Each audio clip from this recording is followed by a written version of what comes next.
MMR and skill are not the same thing. Hi, I'm Victor, an Immortal and Natty player, and today we'll be talking about what MMR really means and some other metrics we can use to determine whether we're improving or not. Quick CTA, please like and subscribe if this type of content is actually interesting to you, as it's quite different from the normal Dota 2 guides that exist out there and that I've made in the past. Now, me saying that MMR and skill are the same is not an excuse or validation to all those who say, oh, my teammates are dragging me down and I'm stuck at 2k MMR because everyone's so bad. I really should be at 3k MMR, whatever number. I'm sure you've all heard this type of ranting from one Dota friend or another, and we will not be humoring it at all because it's simply not true. To begin, let's do a quick dive into the history of MMR. MMR, or matchmaking rating, is a system to attempt to quantify players' skill level in order to match players of roughly similar ability against one another in games. It comes from the ELO rating system created by Arpad Elo, a Hungarian-American physics professor to be used in chess. Now, the key points in the system: 1. People with higher rating have a higher chance of winning versus a lower rated opponent. Makes sense, right? A player whose rating is 100 points greater than their opponent's is expected to win 64% of the time. If the difference is 200 points, then they expect to score the stronger player is 76%. 2. The difference between the ratings of the winner and loser determines the total number of points gained or lost after a game. Now, just hearing these original systems, we should quickly see that there's a couple issues with Dota's MMR system. Firstly, 100 or 200 point difference is honestly completely negligible, and any player can gain or lose that much in a day and fluctuate within that range over the course of a week, no problem. Constant. Dota also has a static MMR gain or loss of 30, regardless of the skills of players, and lastly, of course, it's a 5 versus 5 game, unlike chess. So we're just a single piece in this big moving puzzle, and if someone or other feeds or throws a game or whatever else, that we determine the outcome of the game, doesn't directly affect our skill level. So, flaws aside, the best way to look at MMR is that it's an approximation. We can do a quick thought experiment to just quickly verify that we don't always have this one-to-one relationship between MMR and skill.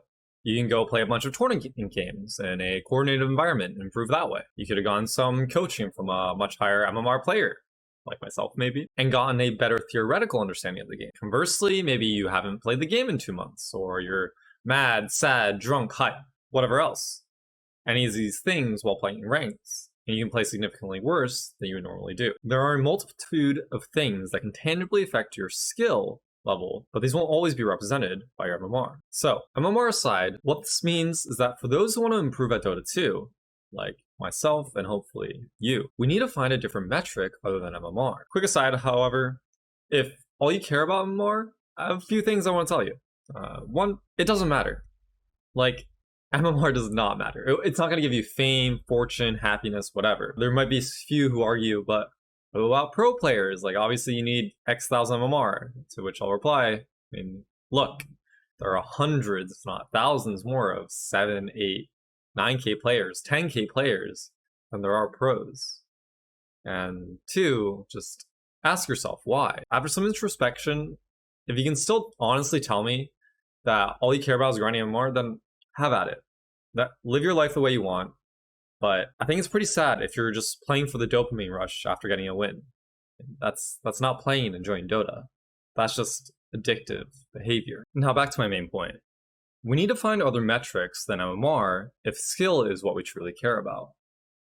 Thankfully, there are 1,500 ways to improve at Dota because this Dota skill idea is a multifaceted, complex beast. You can choose just about anything. You want to get better at laning? Go keep track of how many times you die in an unfavorable lane, or how much CS you're able to get. Conversely, also keep track of how many kills or how much net worth you can get by like the 10-minute mark in a winning lane. You want to get better at spellcasting on specific heroes? Well, you can go pick Mars and try to use your ultimate off cooldown, and see how often you get the Arena Sphere combo and targets with mobility, and then targets without mobility. I forgot to mention this at the time of recording, but this is very good custom game mode, which you can check out, which helps you a lot with skill shots and lasting and other types of practice. So you don't have to do it in a live game every time. Do you want to expand your hero pool?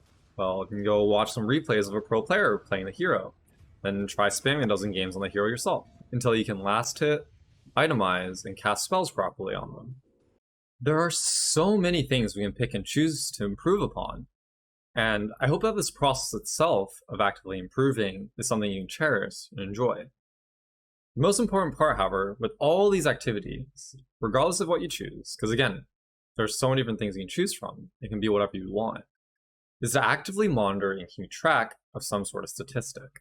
Now, this can be anything. This could be last hits, kills, deaths, smokes used, number of, again, Mars arena spear combos successful, whatever, doesn't matter.